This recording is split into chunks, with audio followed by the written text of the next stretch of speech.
Okay, this is section 8.2 of your algebra chapter in grade 9.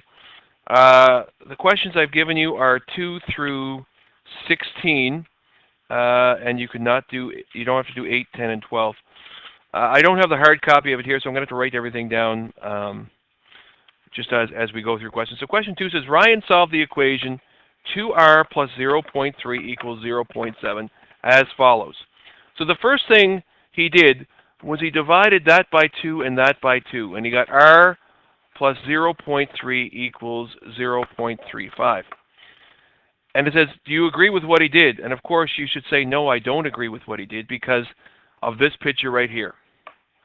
This picture right here shows that this side's weight and this side's weight are equal. And that's what the equal sign means in an equation.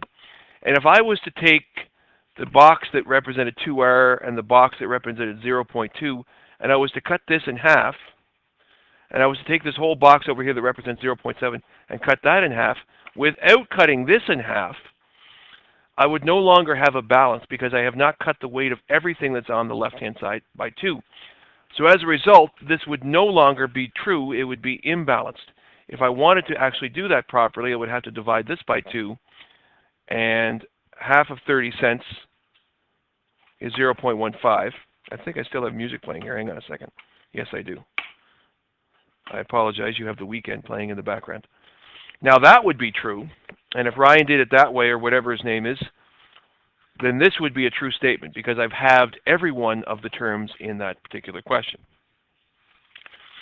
In question 3, we talk about Jenna, and I said Jenna does not like fractions.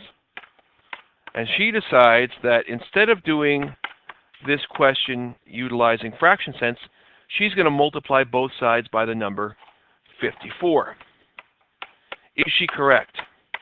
And the short answer is yes, she is correct, because this will work. And what we've talked about already in the show, is if you look at all of the terms in this equation, each of them has a denominator, 2, 9, and 6.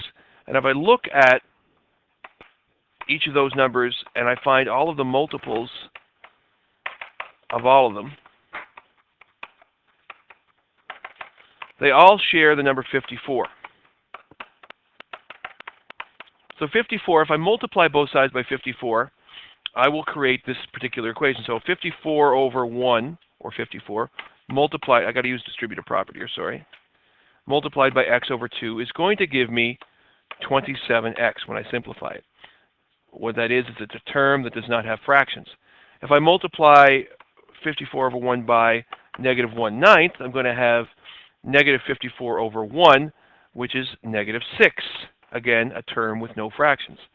And if I multiply 5/6 by 54, I'm going to end up with, I'm going to cross reduce here because I'm too stupid to do it without doing that. I'm going to end up with 45.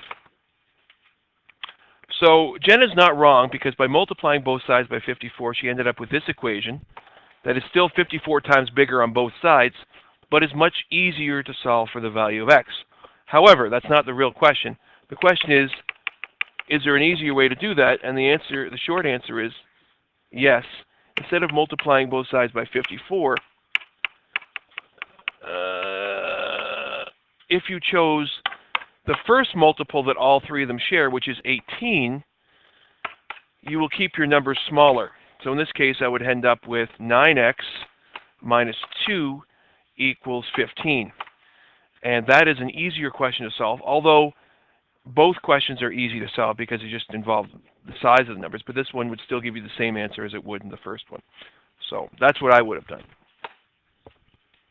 In question 4, Milos solved the equation 0.05x minus 0.12 equals 0.08 by multiplying both sides by 100. Okay? Now if you multiply this side by 100, we have to use distributive property, because again it's a binomial, and we multiply this side by 100. We understand that, again, this picture here, multiplying this side by 100 and this side by 100, as long as I multiply everything that's on the side by 100, it'll maintain equality. 100 times 0.5x will be 5x. 100 times 0.12 will be negative 12, and over here we'll have 8. That will definitely work.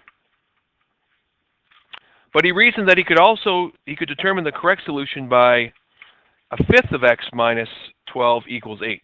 So we said, well, this is the same thing as, Milos is not very smart, this. And of course, Milos is incredibly wrong.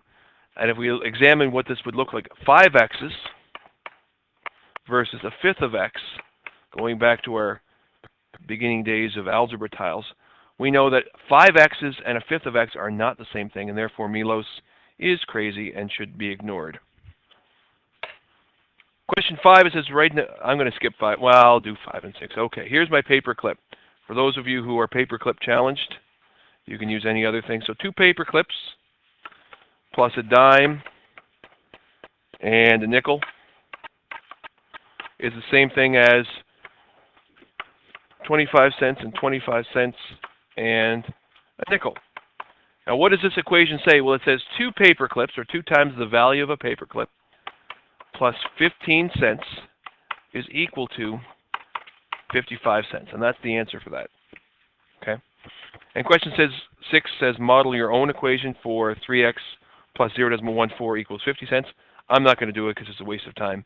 But as long as you understand that this equation and this picture are the same thing, that's really all you need to be able to do. Question 7, we start getting into the algebraic equation. It says 4y minus 2/5 equals 3/5. So option number 1 is to add 2/5 to both sides, and option number 2 is to multiply both sides by 5. I'm going to use option 1 by just adding 2/5 to both sides, because I think when I examine this, it's going to be pretty simple. Adding 2/5 gets rid of the constant. I end up with 4y equals, well, 3/5 plus 2/5 is 5/5, or just 1. 5/5 is the same thing as 1. Divide both sides by 4, and y will equal a quarter, or 0.25 if you want to change it to a decimal. In the second question, it says 2d minus a half equals 5/4. That was kind of generous, because what it normally would have done on a test is ask you what, it wouldn't have given you 5/4, it would have actually said 1 1/4. But it's made your life easier by changing it to an improper fraction.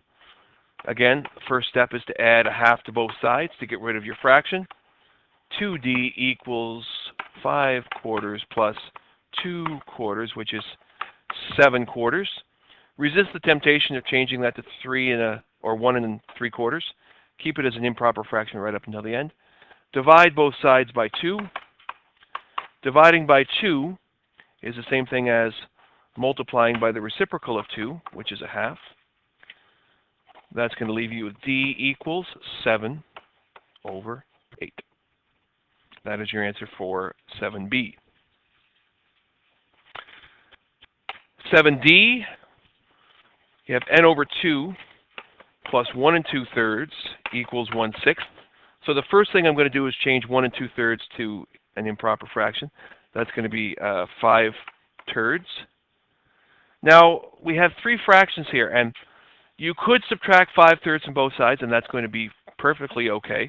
Or, because you like the idea of method 2, what you can do is say, you know what, I'm going to multiply both sides by 6. And I understand that if I multiply this side by 6 and this side by 6, I maintain equality. But the only thing you have to really remember is when you multiply a side that has more than one term by a whole number, all of them have to be multiplied by that 6. So 6/1, which is 6, multiplied by n/2. I'm going to write that down. Then that 6/1 is going to be then multiplied by 5/3. And then over here, I can just leave it as is, because I can do that because it's already written for me. So this is going to become 6n/2, or simply 3n. Now, if you cross-reduced, you would have still got 3n. If you didn't cross-reduce, you still would have got 3n, or 6n/2. Here, you're going to get 30/3, or plus 10. And if you cross-reduced, you still would have got plus 10. And over here, if you don't cross-reduce, you get 6/6. If you do cross-reduce, you get 1/1, which is going to be 1. So in taking both sides of this equation and multiplying by 6, I created this equally balanced equation with 3n plus 10 equals 1. Come on, Miss Bailey, don't do it now. Subtract 10 from both sides. I get 3n equals -9. divide both sides by 3, and n will equal -3. I'll finish this one after. We'll stop there at 7C. I will do the rest of them in part 2 of this video.